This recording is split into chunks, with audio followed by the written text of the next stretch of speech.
everyone can learn a foreign language in 6 months. How? How is it possible? How is it possible? Okay. Today, I'm back with another interview with Chris Lonsdale. Chris is a psychologist, linguist, and educator living in Taiwan right now. And he speaks Mandarin Chinese on a very, very good level. But today, we're going to be talking all about English learning, and he's going to give you a lot of great tips on how you can learn English in 6 months. How are you doing today? Hi, Veronica. I'm doing very good. Great. Yeah, it's such a pleasure having you on my channel and talking to you about language learning. Because almost a year ago, I watched your interview in Chinese on the Show Chinese YouTube channel, and it gave me a lot of motivation to keep on learning Chinese. And now I'm so excited to talk to you and help my audience learn English in 6 months. Okay, great. Yeah, so first of all, could you please introduce yourself and tell my audience who you are and what you do? My name is Chris Lonsdale. I sleep, I wake up, I eat, I do work, so just like other people. I came to Asia, to mainland China in 1981. I've been in China and Hong Kong for about 40 years. I run my own consulting business, helping senior leaders and companies get their heads straight and deal with conflicts and strategic issues in the business. So it's a language in your pocket. So that's sort of a quick summary of what I do. Yeah, interesting. And how did you decide to start learning Chinese? Okay, it happened when I got off the train in Beijing in 1981. I was 21 years old, and it went from there. I didn't go to learn a language. I went to be in the culture. And to explore the world, and learning a language was simply a part of that, to get into a different perspective of things in life. So that was why I went, and language just naturally was part of that. And back then, there were probably like very few resources to learn Chinese, right? Oh, there are about 1.3 billion of them in China. Language is a tool of communication, and if you treat it that way, then the world is full of opportunities. Yeah.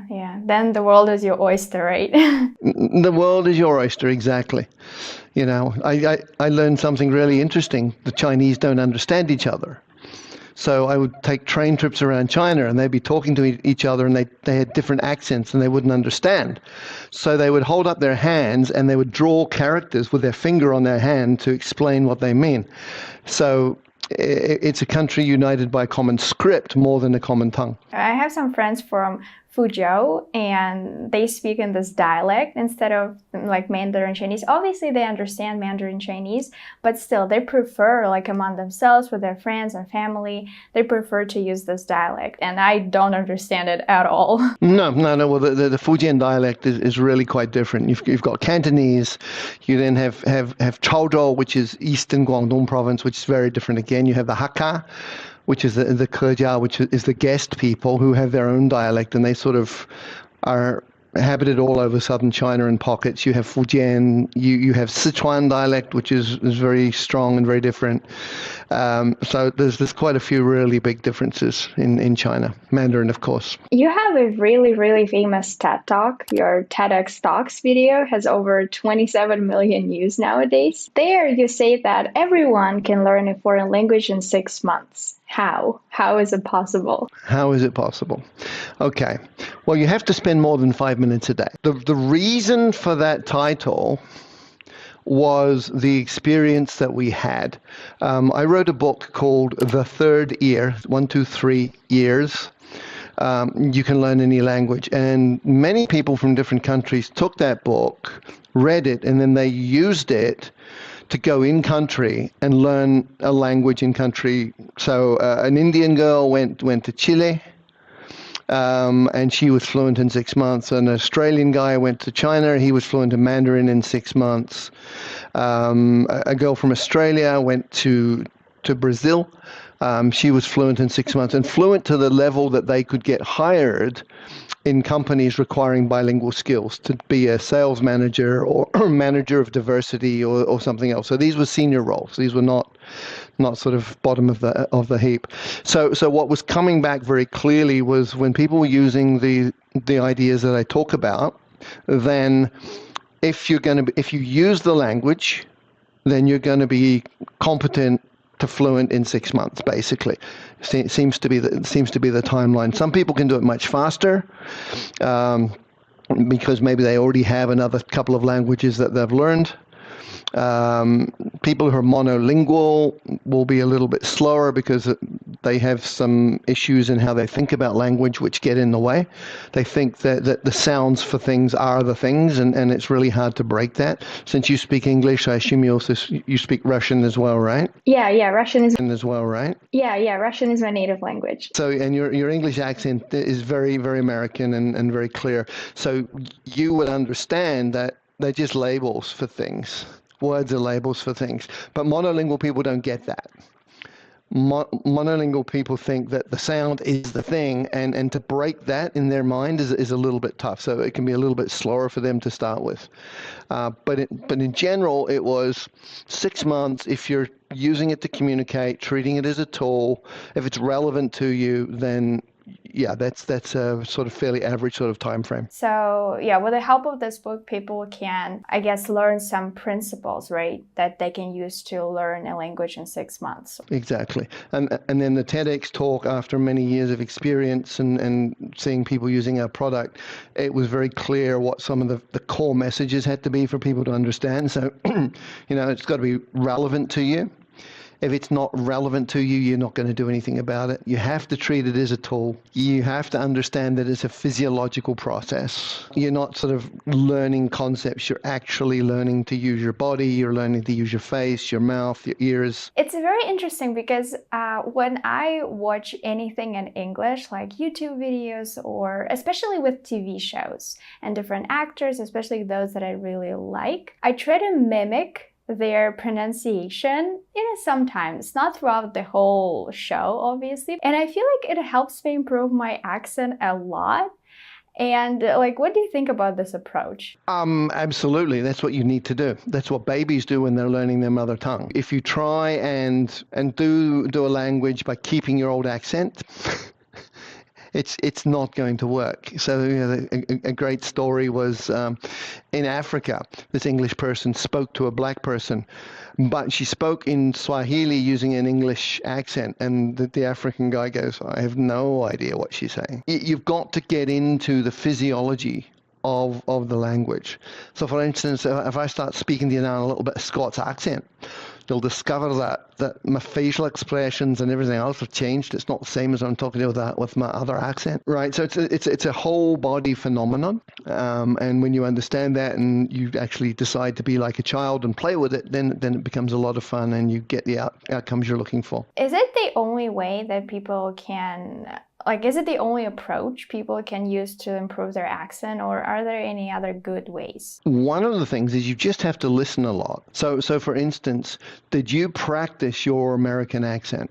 Yeah, sometimes a little bit, yeah. But mostly I listened a lot. That was the main thing I did. Exactly. So when you're listening, your brain is actually picking it up unconsciously. And then you start to use those sounds, and you even notice when you're speaking, it's not quite right, so you make a change. Yeah, exactly. That's exactly what I did sometimes. Yeah, I always listen to podcasts. That's my favorite thing to do. And every time I hear something interesting, like maybe how they're connecting words together, I would sometimes repeat it because I would think, wow, that's fascinating. I should try to, again, copy them, right? Mimic them, their pronunciation. Exactly. And when I was a kid at school, I was terrible with accents. I had a friend who would mimic teachers and cartoon characters on TV, and he was absolutely brilliant, and I was extremely jealous of him.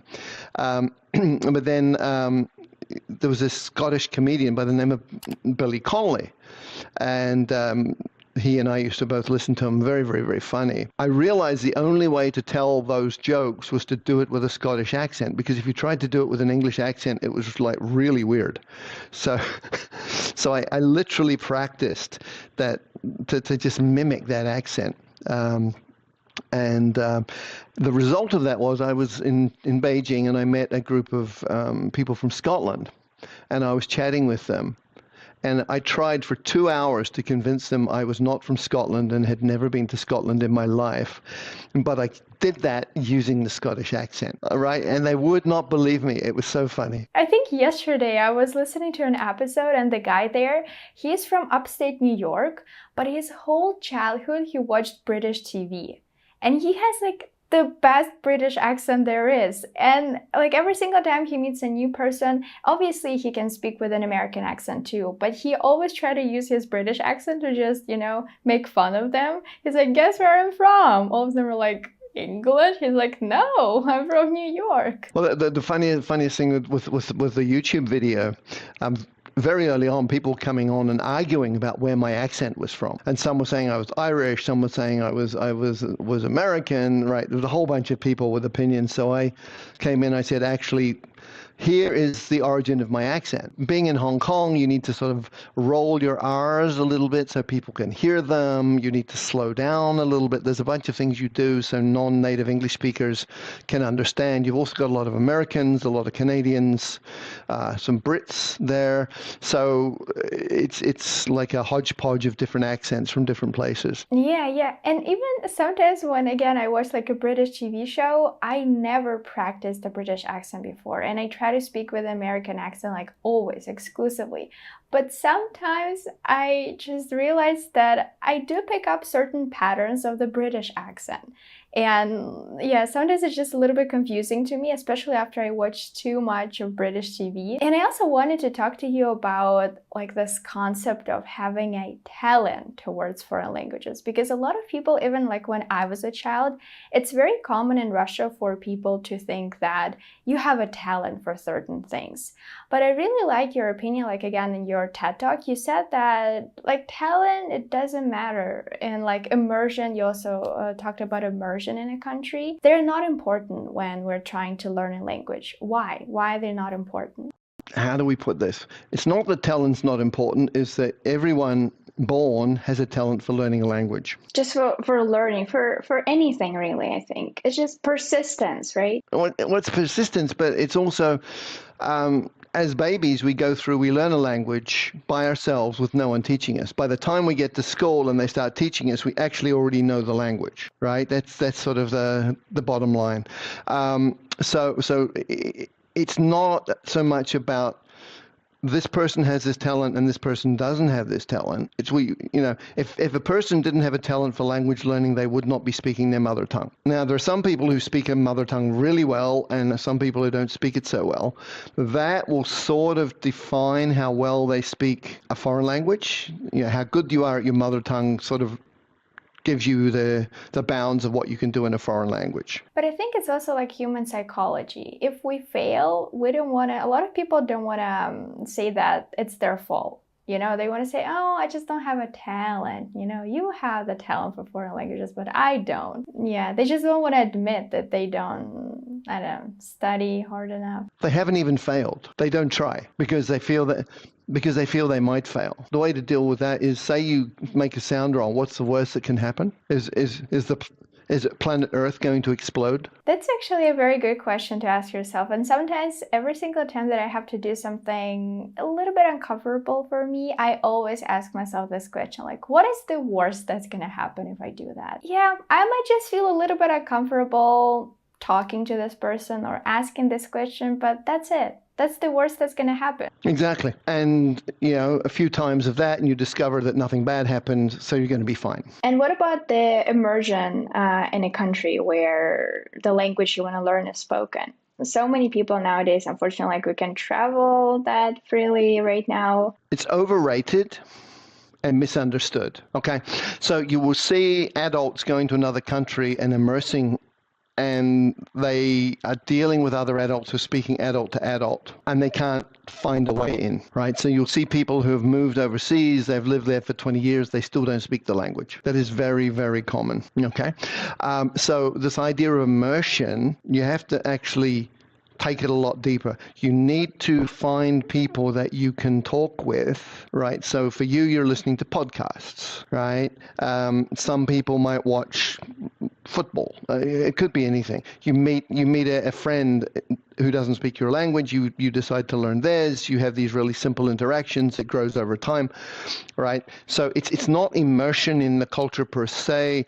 It is immersion in the task of communicating that is meaningful and relevant for you. I completely agree with you, especially with the part that it's like meaningful and relevant to you, because you will always come back to that if it's important to you. Exactly. It has to be meaningful, it has to be relevant. If it's not, you're wasting your time. And when I was watching your TED Talk, you said that people should find like a language parent for themselves. But you also said that like a spouse or boyfriend or girlfriend is not a good language parent. I just wanted to ask you why. Why are they not good at being a language parent? Okay, all right. With a spouse or a boyfriend or a girlfriend, the relationship is going to be in one language, right? And so if you want to learn the other person's language, it means that you become a baby and they're still an adult.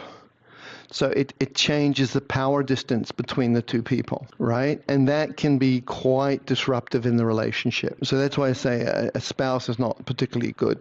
A language parent is somebody who understands what you're meaning, even if you're way off in your pronunciation, the choice of words, the degree of complexity that you're using. Yeah, now I understand why you call this person a language parent, because this dynamic is like a parent and a child, right? Yeah, so my next question is about being perfect in a foreign language. And I had this problem for a long time too.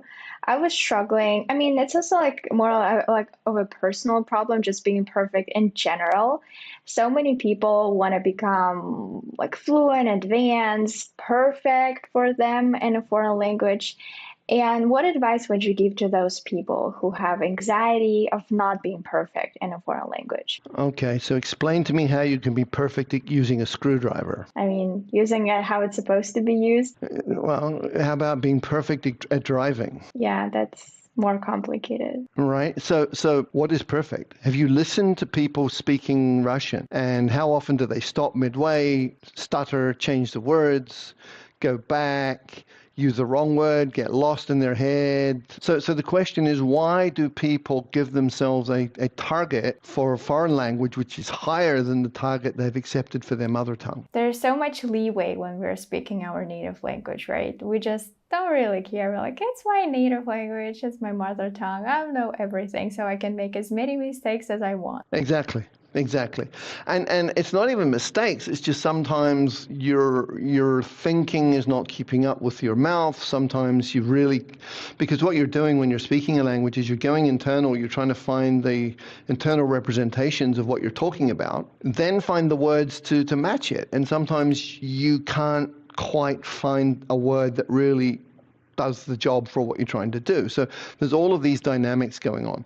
You might get a little drunk. Your tongue is not operating the way that it normally operates. I mean, there's so many variables in terms of speaking a language that this idea of perfection is just, it's an irritant and a barrier to actually becoming good at language. Yeah, you're absolutely right. Yeah, there's no such thing as being perfect. Yeah, that's what everyone has to realize. But you can be a 6-month-old English baby and speaking at a 1-year level, right? So, or you can be a 6-month-old English baby and speaking at a 5-month level. And growing up in your mother tongue, same thing, you know. Some kids are like nya, nya, nya, nya at 1 year old. Some are like silent until they're 2. Improvement should always be gauged against where am I now and have I gone beyond that?